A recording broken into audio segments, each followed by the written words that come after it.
So Steven, tell us about these 7,000 freelancers, about these content creators. Who are they? How do you find them? And how does the system work?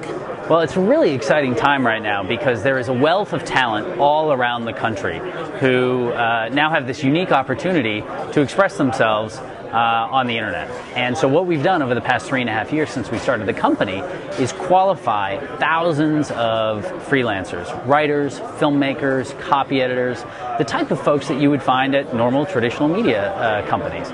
And what we've done is use them to help create high quality content that finds its way to our award-winning websites like livestrong.com and ehow.com that we own and operate. And we're now a top 20 ComScore network, so that means that those freelance content creators actually get their work seen by millions of people. And how do they get paid? They actually get paid twice a week, actually. I think you probably know many of the problems with being a freelancer is, you wake up and you don't know where your next gig is coming from. And there's lots of back and forth, and sometimes that takes weeks and sometimes months to actually even get paid. So they're paid on what basis? We actually pay them a flat fee in a very transparent way, so X amount for this article or video. And what's really interesting is our freelancers really love this because we pay twice weekly. So if you submit an article or a video on Wednesday and it's approved, you get paid on Friday. And we also offer a limited healthcare plan for our most active creators. And what we find is the fact that we have over 100,000 assignments available every single day, added with those twice weekly payments, it's a really exciting and profitable venture for lots of freelancers. How does the project management work? Like, Joe in St. Louis does something, and then how does it work through the system? Yeah, it's a great question. So the most important thing you have to realize is every single one of our content creators is qualified. So they have to submit a writing sample, a resume, if they're a filmmaker, a demo reel. And so this isn't user-generated content. This is professional freelancers doing the work that they've done for decades, along the lines of what you would think of with the Associated Press, right? Stringers all around the country, all writing to a certain specification. So once they apply to Demand Studios, and if they're accepted, then they actually go through a training program where they learn about how to write for our sites. So for example, livestrong.com, our health and fitness site. So they need to have certain qualifications in a medical field to write for that particular site. And what we do is we actually instruct them particular titles to write.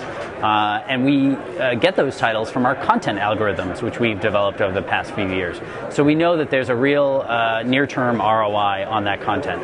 So the freelancer wakes up in the morning, logs into demandstudios.com, and they're able to see I checked today, we have over 150,000 assignments available today. And so they're able to select the assignment. It shows how much we're going to pay them. They actually need to follow a certain format, which they've been trained in through Demand Studios. And then they write the article, for example. It then goes through a plagiarism checker, then goes through a copy editor and a fact check. So it goes through a traditional editorial process, and then once it's accepted, is published live on the site, and 2 days later they get paid via PayPal. How do you know what people want to watch, and how does that drive content creation? Could you kind of give an explanation of that? Sure. It's actually very simple. So we think of it as the 3 A's. We never create a piece of content unless it has an audience, an advertiser, and the ability to get traffic. And the reason that we do that is we want to make sure that there's a profitable business for everyone. And I think we've seen in the traditional media business today, profitability seems a bit elusive. And so what we tried to do when we started the company 3.5 years ago was find a way to bring profitability and a focus on the economics back into the equation. So with such a massive site, you said today you have 100 million uniques? So our network, we got our Omniture numbers last night, and so we just crossed 100 million uniques on Omniture, yeah. We syndicate the largest portion of our library to YouTube. They've been a very, very good partner, and it's one that works for both of us. They get high-quality content that is attractive to advertisers and to users, and we get great distribution for our content, branding for our brands. We have livestrong.com channel and ehow channel, and then again, going back to the creators, our filmmakers get their work seen by millions and millions of people on the fastest growing video site on the world. And how do you monetize with YouTube? So we have a relationship with YouTube, like many do, that has the ability for us to sell into that inventory or for them to sell. So it's a we sell, you sell partnership, and it works incredibly well, I think, for both of us.